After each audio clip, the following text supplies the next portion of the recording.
at the Christmas dinner stared at me as my only son humiliated me in front of 25 guests.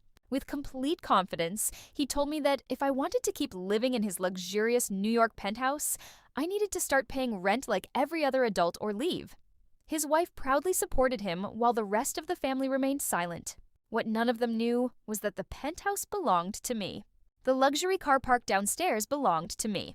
Even the credit card they used for their expensive lifestyle was paid for by me. I had spent decades quietly building everything they proudly claimed as their own. My name is Evelyn Carter.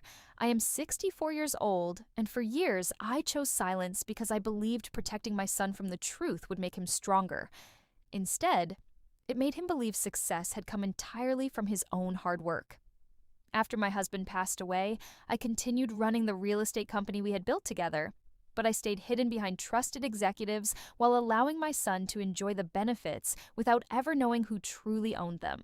I paid for his apartment, his luxury car, and many of his expenses because I wanted him to focus on building his career, never realizing my generosity was slowly creating entitlement instead of gratitude. That Christmas night changed everything. After hearing him tell me to either pay rent or leave my own home, I quietly packed my suitcase and walked away without revealing the truth. Instead of arguing, I made one phone call to my company president and ordered him to begin canceling every privilege my son had taken for granted. His discounted lease would not be renewed. The company vehicle would be collected. The additional credit card linked to my account would be canceled immediately. For the first time in years, I decided that love without boundaries was no longer love. It was enabling selfishness. Within days, my son's perfect world began falling apart. He received an official notice that his apartment lease was ending. His wife discovered her luxury credit card no longer worked while shopping. Company employees arrived to take back the Cadillac he believed was his. Confused and desperate, he searched for answers until he finally discovered that the successful real estate company behind everything had been founded by his own parents. His father had never been just a construction worker, and I had never been the struggling widow he believed I was. I was the majority owner of a multi-million-dollar real estate empire. The truth shattered him. He realized he had publicly humiliated the woman who had quietly sacrificed everything to give him opportunities. His wife cared more about losing luxury than saving their marriage, and before long, she walked away completely. Forced to start over, my son rented a tiny apartment he could actually afford. He sold his pride, worked long hours, learned to cook, used public transportation, and accepted a modest architecture position focused on affordable housing instead of luxury projects. For the first time in his life, every dollar he earned truly belonged to him. Months passed before I answered any of his messages. I watched from a distance as he slowly transformed into the hardworking man his father had always hoped he would become. He stopped chasing status and started caring about people.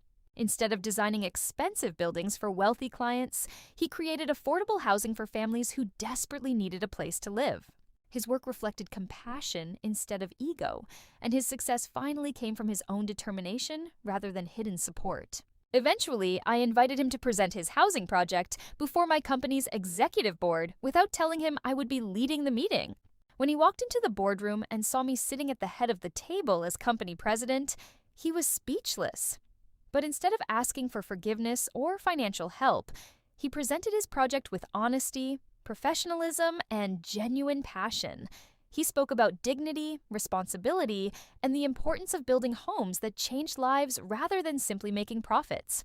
At that moment, I realized my son had finally become the man I had always believed he could be. I approved his project, not because he was my son, but because he had earned it. Shortly afterward, I suffered a minor heart problem brought on by years of stress. When he rushed to the hospital, we finally spoke openly. He apologized with tears in his eyes, admitting that losing everything had taught him lessons money never could.